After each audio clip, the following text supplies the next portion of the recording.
Kalena dhammat sawanang etammang kalamutamang.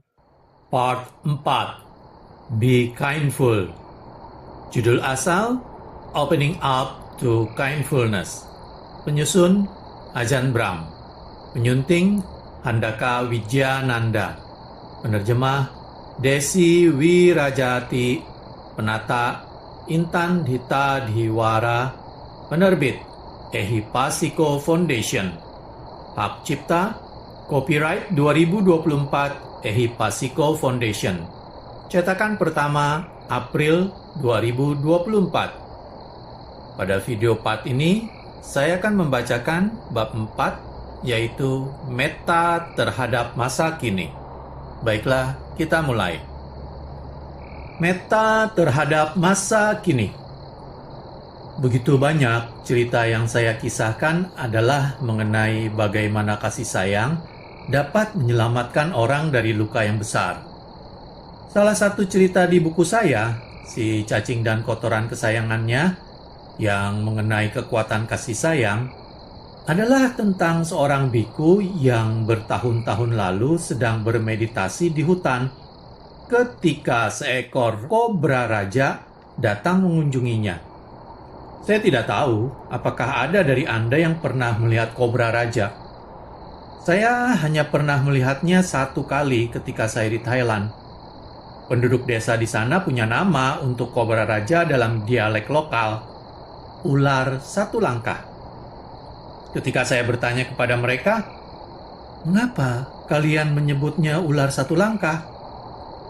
"Karena begitu dia mematukmu, hidupmu tinggal itu saja, satu langkah."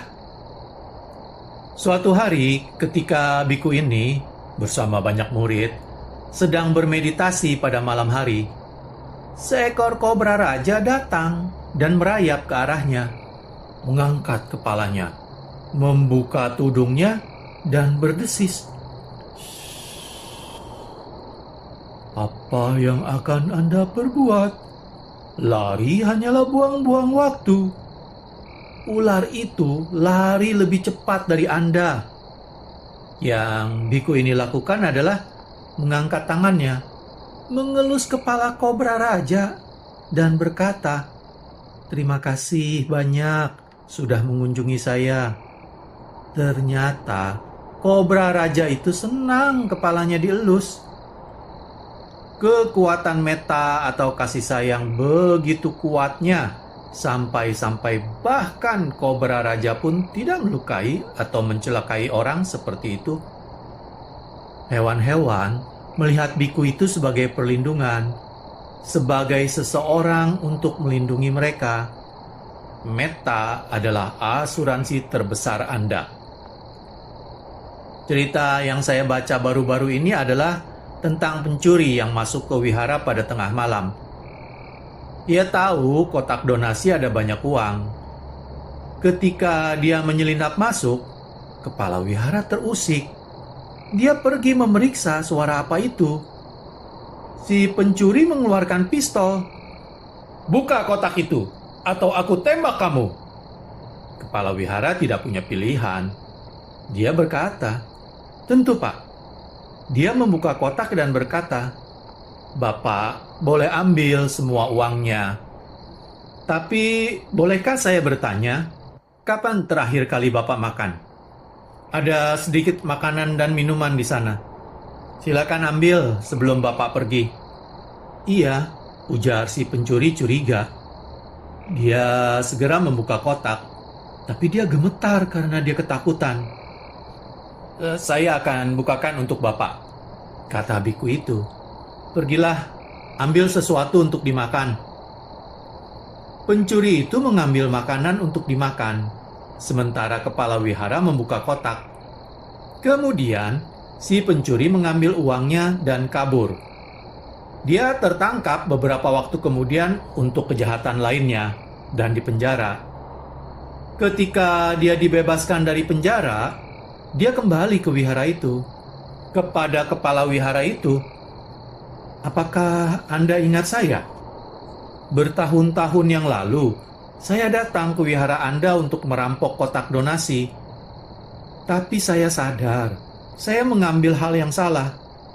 Apa yang benar-benar saya inginkan adalah kewelasan dan kebajikan Anda. Sekarang, saya datang untuk mencuri itu dari Anda. Mohon, tahbis saya sebagai biku Anda dan ajari saya bagaimana menjadi bajik seperti Anda terhadap saya. Tentu saja, apa yang orang butuhkan adalah kebajikan dan kewelasan.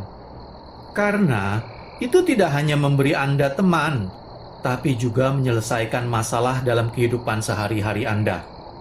Kapanpun Anda bertemu seseorang dan memberi mereka kewelasan, itu akan selalu begitu berdaya. Anda harus mengembangkan kewelasan bukan hanya untuk orang lain, tapi juga untuk Anda sendiri. Anda dapat memberikan kasih sayang kepada tubuh Anda sendiri ketika ada penyakit atau nyeri. Saya telah melakukan ini berkali-kali.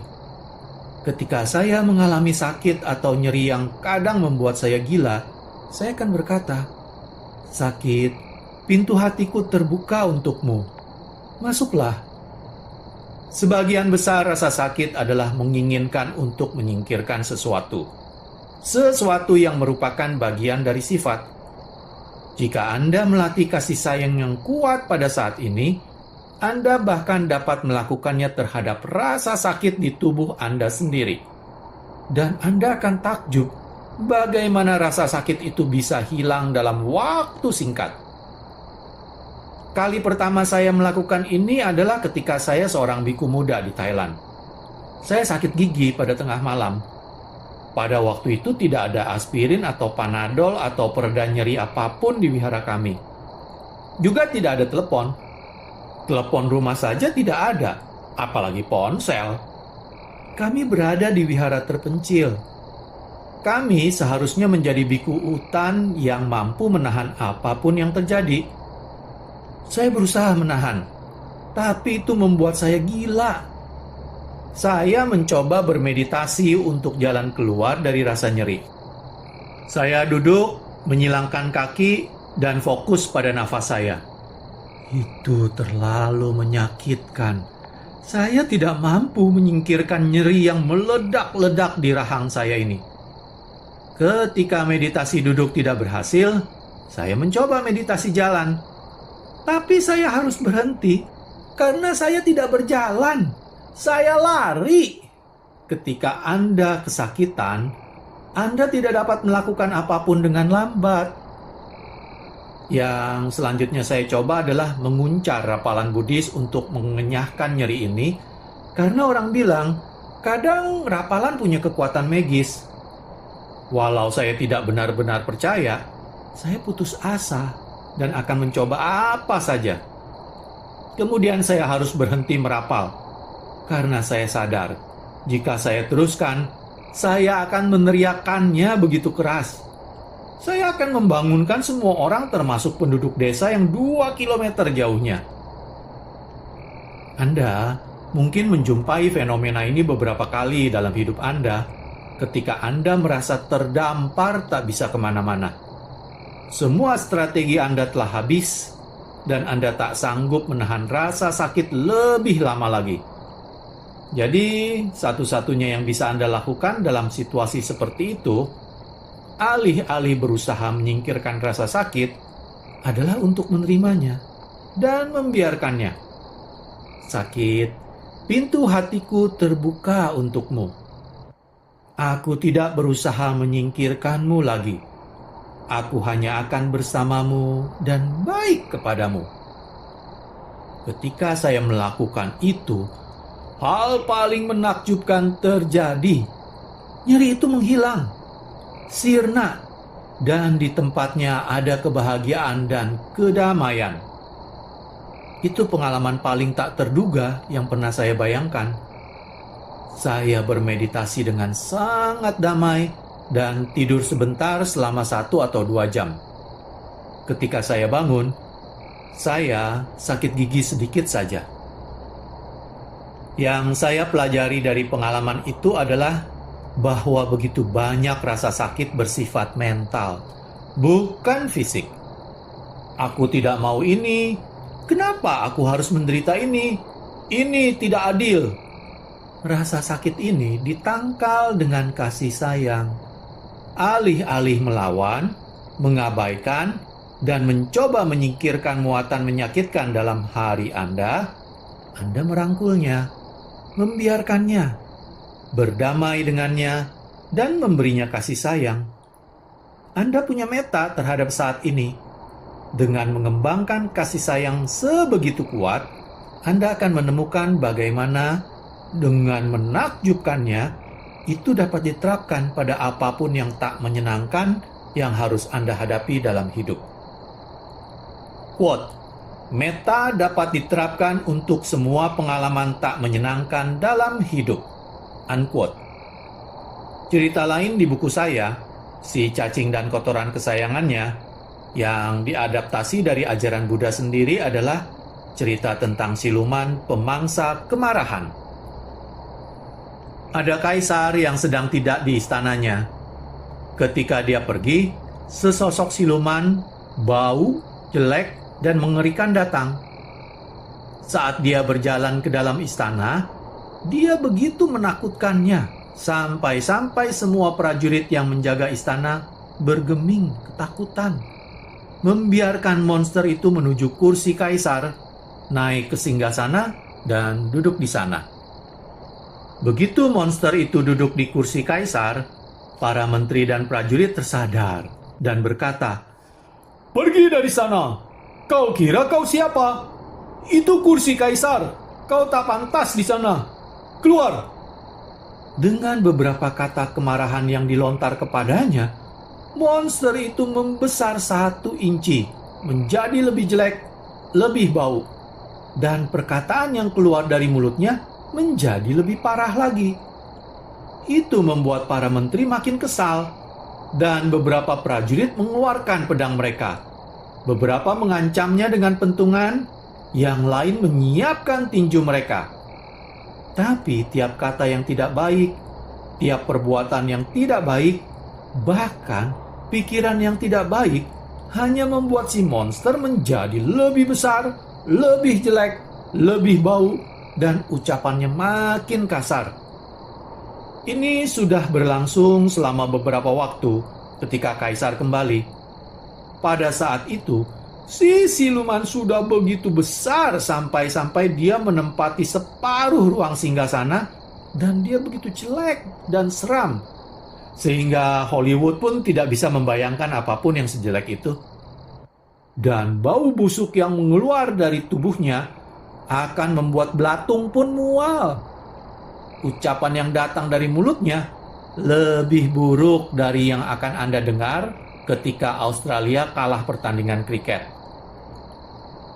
Alasan mengapa orang ini menjadi kaisar adalah karena dia lebih cerdik daripada yang lain. Dia melihat monster jelek seram ini, dan dia langsung tahu apa yang harus dilakukan. Ia berkata, "Selamat datang. Terima kasih sudah datang mengunjungi saya. Mengapa kamu lama sekali baru mampir?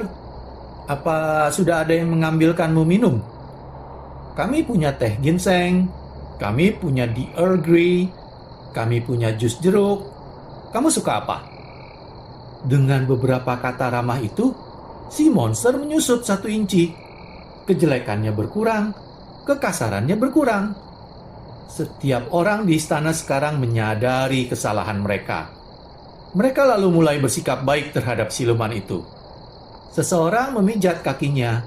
Seseorang bertanya, "Apa kamu ingin makan sesuatu? Bagaimana dengan pizza ukuran monster?"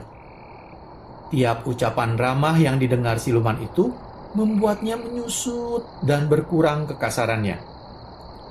Dalam waktu yang sangat singkat, dia balik ke ukuran ketika dia pertama masuk. Tapi mereka tidak berhenti di sana. Para pegawai istana meneruskan kebaikan sampai siluman itu menjadi begitu kecil, dan akhirnya dengan satu aksi kebaikan terakhir, siluman itu hilang sepenuhnya. Itulah cara mereka menyingkirkan siluman yang memasuki istana kaisar itu. Ketika Buddha menuturkan cerita ini, ia berkata bahwa kita menyebut monster itu siluman pemangsa kemarahan. Jika Anda memberinya kemarahan, dia malah membesar dan lebih kasar. Ada banyak siluman pemangsa kemarahan di dunia ini. Bagi beberapa dari Anda, itu mungkin suami Anda. Anda marah kepadanya. Dia menjadi lebih besar, lebih jelek, dan ucapannya pasti makin buruk. Istri Anda juga bisa menjadi siluman pemangsa kemarahan. Jadi Anda menyadari bahwa jika Anda memberikan kemarahan kepada para siluman pemangsa kemarahan, masalah akan menjadi lebih buruk. Siluman pemangsa kemarahan bukan hanya manusia. Kanker adalah siluman pemangsa kemarahan yang terkenal jelek. Ketika mereka di tubuh Anda bilang, "Keluar! Di sini bukan tempatmu." Ketika Anda merasakan kemarahan atau stres semacam itu menghasilkan pertumbuhan kenegatifan. Apa yang Anda harapkan? Kanker itu menjadi lebih besar, lebih buruk, dan lebih berbahaya. Keadaan pikiran juga bisa menjadi siluman pemangsa kemarahan. Beberapa orang yang depresi akan berkata, "Aku tidak ingin depresi." Quote, "Jika Anda menyuapi kenegatifan pada depresi Anda biasanya akan menjadi depresi akibat depresi. Dan kemudian Anda menjadi depresi akibat depresi akibat depresi." Unquote. Bagi Anda yang mengenal depresi, Anda tahu bahwa depresi akan selalu bergulir merosot. Bagi Anda yang tidak mengalami depresi berat, saya tidak bicara tentang depresi klinis, hanya depresi ringan. Bagaimana jika berkata pada diri sendiri, "Depresi, selamat datang. Pintu hatiku terbuka untukmu. Yuk, aku bisa menjadi temanmu." Anda tahu bahwa ketika Anda memberikan energi positif begitu kepada depresi, depresi akan berkurang dan makin berkurang karena depresi tumbuh dari kenegatifan. Alih-alih kenegatifan, kita bisa memberinya kewelasan.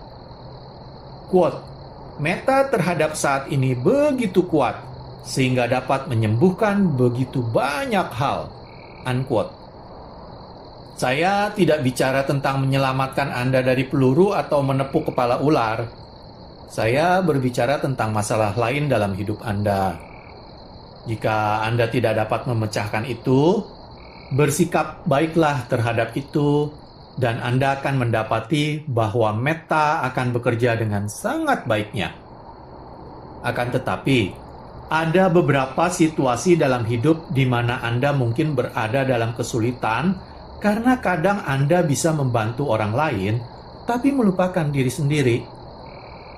Quote, "Meta harus diarahkan ke diri sendiri dan juga orang lain." Unquote. Itu bukan hanya mengorbankan diri sendiri untuk orang lain, juga bukan mengorbankan orang lain dan menjadi egois. Bagian penting dari kasih sayang terhadap saat ini adalah untuk melibatkan diri Anda juga. Seperti yang saya katakan sebelumnya, kadang orang pikir ada dua tipe Buddhisme, Mahayana dan Hinayana, suatu istilah yang merendahkan untuk tradisi Theravada. Hinayana adalah melupakan orang lain dan hanya memperhatikan kecerahan sendiri atau kebahagiaan sendiri. Mahayana adalah melupakan diri sendiri dan hanya memikirkan orang lain. Keduanya salah. Quote, "Jika Anda hanya memikirkan diri sendiri dan tidak punya kewelasan untuk orang lain, itu tidak akan berhasil. Jika Anda hanya memikirkan orang lain dan tidak punya kewelasan untuk diri sendiri, Anda akan kelelahan dan sakit." Unquote. Anda bisa menemukan masalah ini dalam banyak pernikahan. Dalam pernikahan, seringkali satu dari pasangan adalah Hinayana dan satunya Mahayana. Satu dari pasangan memikirkan dirinya sendiri sepanjang waktu, dan satunya selalu memikirkan pasangan mereka. Keduanya tidak berfungsi. Jadi mohon diingat bahwa Anda tidak memikirkan yang lain, juga tidak memikirkan diri sendiri. Ini tentang kita. Kebajikan dan kewelasan harus diarahkan ke tempat yang tepat. Quote, mohon bajiklah terhadap kita. Unquote. Tolong pahami bahwa Anda juga termasuk. Ketika kita melakukan latihan metta, kita berkata, pintu hatiku terbuka untuk semua makhluk. Semoga semua makhluk bahagia dan baik adanya. Pernahkah Anda menyadari bahwa ketika Anda berkata, semoga semua makhluk baik adanya, Anda melupakan satu makhluk, Anda. Jadi, metta harus mengarah kepada Anda juga. Kadang, saya butuh rehat dan istirahat untuk menjaga diri sendiri. Kenapa? Supaya saya dapat lebih berguna bagi orang lain. Quote, saya perlu menjaga diri sendiri supaya saya dapat lebih berguna bagi orang lain. Unquote. Akhir-akhir ini saya sering membicarakan ini kepada para pelaku bisnis. Karena kadang alasan mengapa perusahaan gagal bukanlah karena jam kerja mereka tidak cukup panjang, tapi karena mereka tidak efisien. Dengan itu, saya maksud setelah Anda bekerja sebegitu lama, otak Anda tidak jernih, dan Anda membuat terlalu banyak kesalahan yang harus Anda perbaiki pagi berikutnya. Ada waktunya ketika Anda menyadari bahwa hal terbaik bagi Anda sendiri dan bagi orang lain adalah beristirahat dan punya kewelasan untuk sejenak. Seseorang mengirimi saya guntingan dari sebuah jurnal teknik dari Inggris. Perusahaan bernama Verily Facilities and Engineering yang spesialis dalam pemeliharaan gedung baru saja memenangkan penghargaan dari badan-badan seperti teknologi layanan teknik terbaik dan prestasi usaha kecil karena mereka menggandakan omset dan melipat tigakan laba mereka dalam kurun waktu 2 tahun. Yang mereka lakukan adalah melarang lembur. Itu saja yang perlu mereka lakukan, dan para karyawannya menggambarkan diri mereka sebagai di antara yang paling bahagia di planet ini. Jika Anda membuat stres karyawan Anda, mereka pasti ingin mundur saja dan pergi ke perusahaan lain. Mereka pasti tidak tahan lagi, dan Anda tahu berapa lama yang diperlukan untuk melatih karyawan lain. Ketika seseorang berada di sana untuk waktu yang lama, mereka sudah membangun relasi dengan klien mereka. Mereka tahu persis pekerjaan mereka. Salah satu masalah beberapa perusahaan adalah mereka menghabiskan terlalu banyak waktu melatih orang. Karena begitu terlatih baik, orang itu pergi ke tempat lain ketika tidak mendapatkan kepuasan kerja.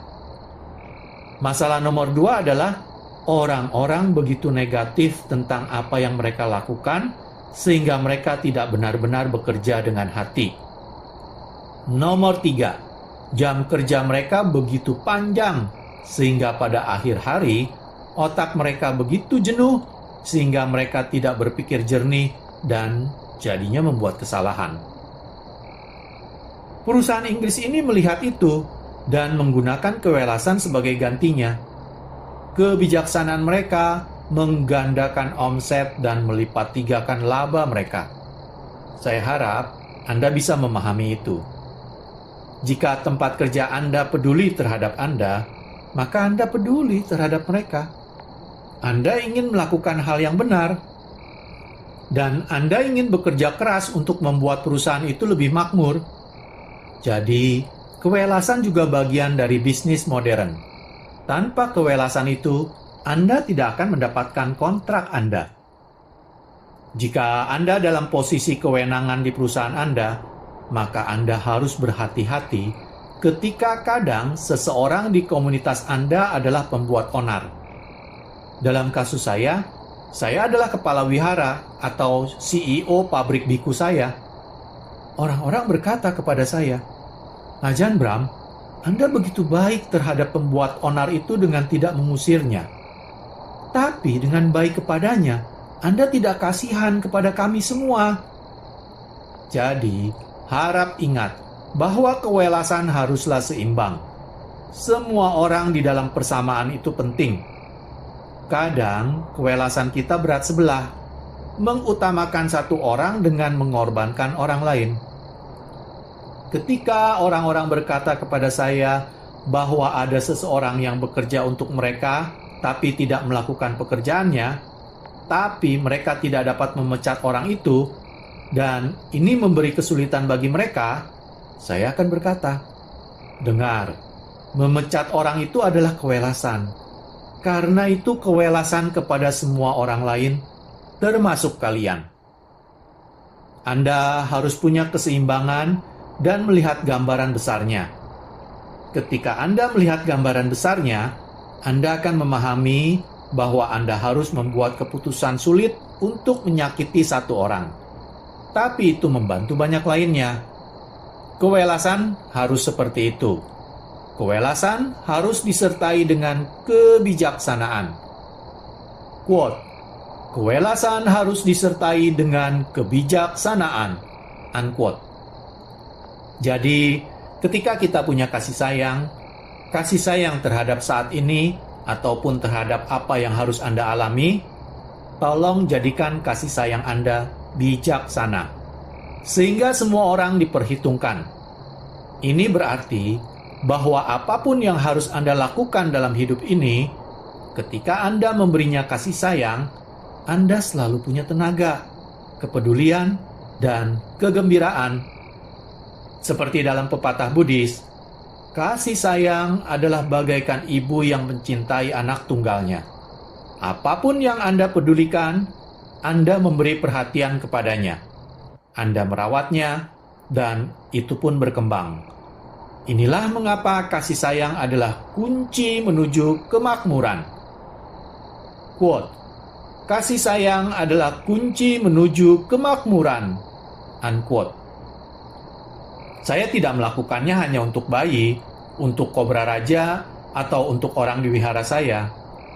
Saya melatih kasih sayang untuk semua yang saya lakukan dalam hidup saya.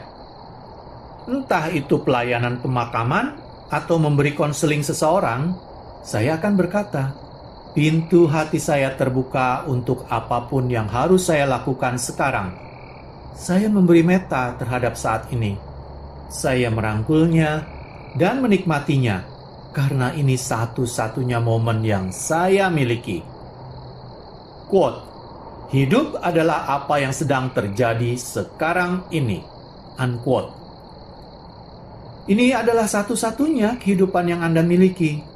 Jadi, apa yang harus kita lakukan dengan momen yang disebut sekarang? Tolong, pedulilah terhadapnya. Miliki kasih sayang terhadap saat ini. Quote, pintu hatiku terbuka untuk apapun yang hidup sedang ajarkan kepada saya sekarang. Unquote. Saya menanggung segalanya. Sakit, tidak terlalu sakit, yang saya suka, yang tidak saya suka, tidak apa-apa. Kita tidak dapat mengubah dunia. Kita tidak dapat mengubah apa yang harus kita alami. Tapi yang dapat kita ubah adalah sikap kita terhadap kehidupan. Itu ada dalam kekuasaan kita. Anda tidak dapat mengubah orang yang Anda temui. Tapi Anda jelas dapat mengubah sikap Anda terhadap mereka. Quote, kita tidak dapat mengubah dunia, tapi kita dapat mengubah sikap kita terhadapnya. Unquote. Jadi, kita mengubah sikap kita dan menjadikannya berkasih sayang. Apapun yang datang ke dalam hidupku, apapun yang harus kulakukan, apapun pengalaman yang muncul, aku akan memberikan kebajikan itu. Quote, hidup, pintu hatiku terbuka untukmu. Apapun kamu, atau bagaimanapun perasaanmu, itu kunci menuju kebahagiaan. Unquote. Demikianlah, selesai sudah saya membacakan bab 4, meta terhadap masa kini. Pada video part selanjutnya, saya akan membacakan bab 5, yaitu pandangan dan perniatan. Terima kasih. Kalena dhamma savanang etammang kalamuttamaଂ